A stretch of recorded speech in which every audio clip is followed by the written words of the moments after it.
beside the river lay long fields of barley and of rye that clothe the world and meet the sky.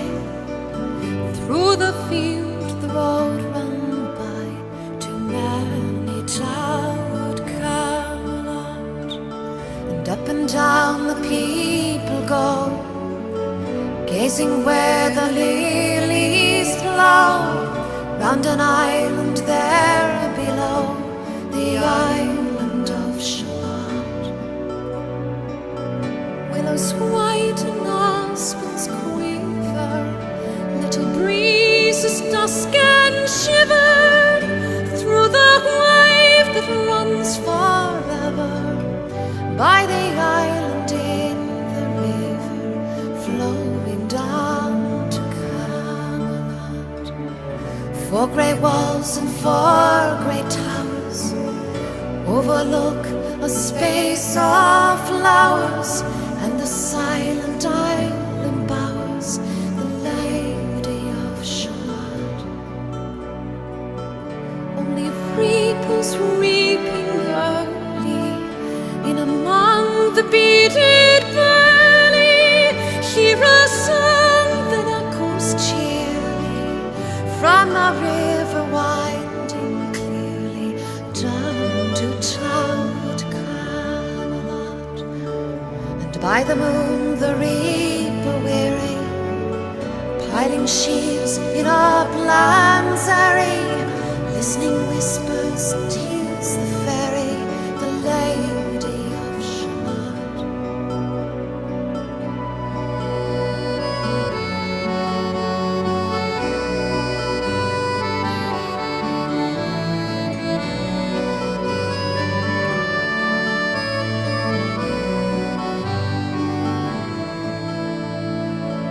There she weaves by night and day a magic web with colors gay.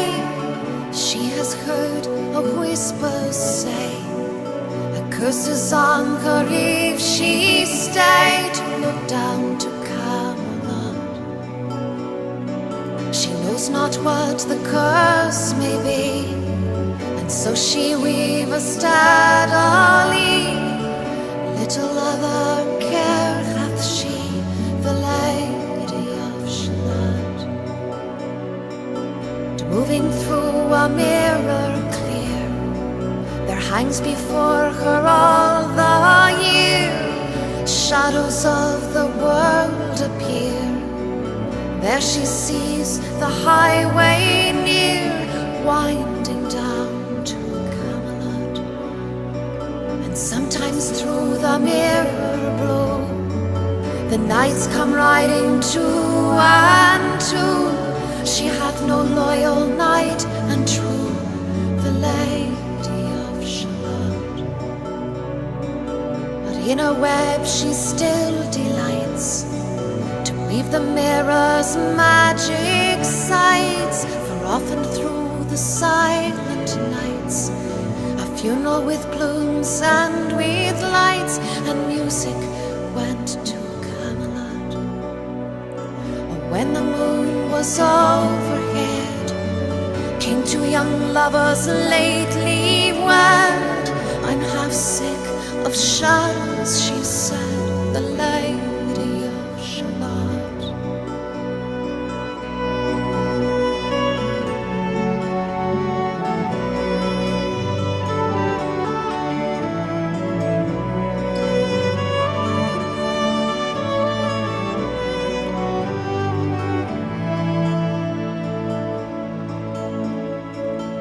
Bow shot from her bower eaves, he rode between the barley sheaves. The sun came dazzling through the leaves and flamed upon the brazen greaves of bold Sir Lancelot. A red-crossed knight forever kneeled to a lady in his shield that sparkled on the yellow field beside remote Shalott. His broad clear brow in sunlight glowed. On burnished hooves his war-horse trode. From underneath his helmet flowed his coal-black curls as on he rode down to Camelot. And from the bank and from the river he flashed into the crystal mirror. Tira lira by the river sang Sir Lancelot. She left the grave, she left the loom. She made 3 paces through the room. She saw the water lily bloom. She saw the helmet and the plume. She looked down to Camelot. Out flew the web and floated wide. The mirror cracked from side to side. The curses come upon me, cried the Lady of Shalott.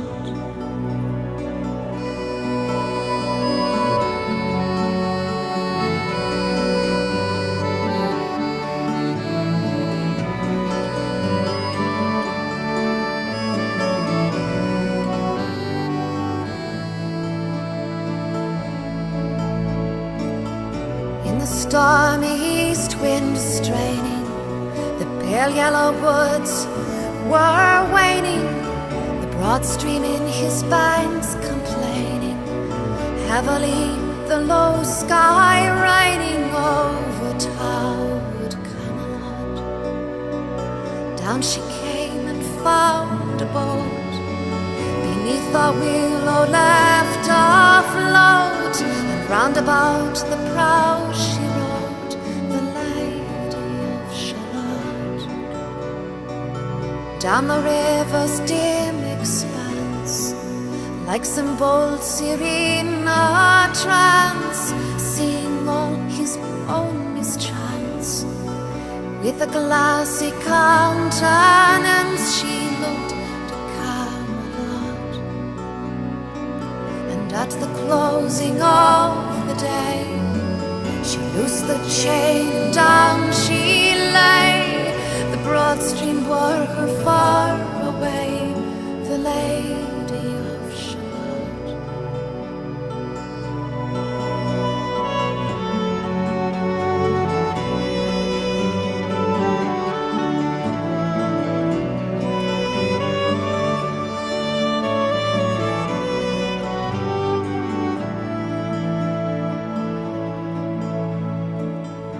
What a carol mournful, holy, chanted loudly, chanted lowly, till her blood was frozen slowly, and her eyes were dark and holy, turned to child Camelot. For as she reached upon the tide, the first house by the water side, singing in her song she died, the Lady of Shalott. And under tower and balcony, by garden wall and gallery, a gleaming shape she floated by, dead pale between the houses nigh, silent into Camelot. And out upon the wharfs they came, knight and burgher, lord and dame, and round the prow they read her name, the Lady of Shalott.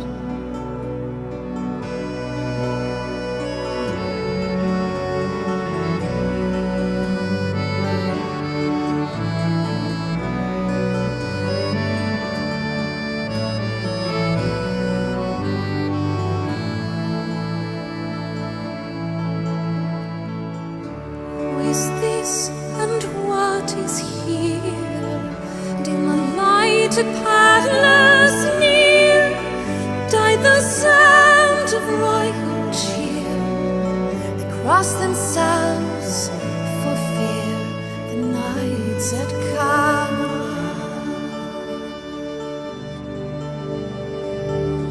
Lancelot mused a little space.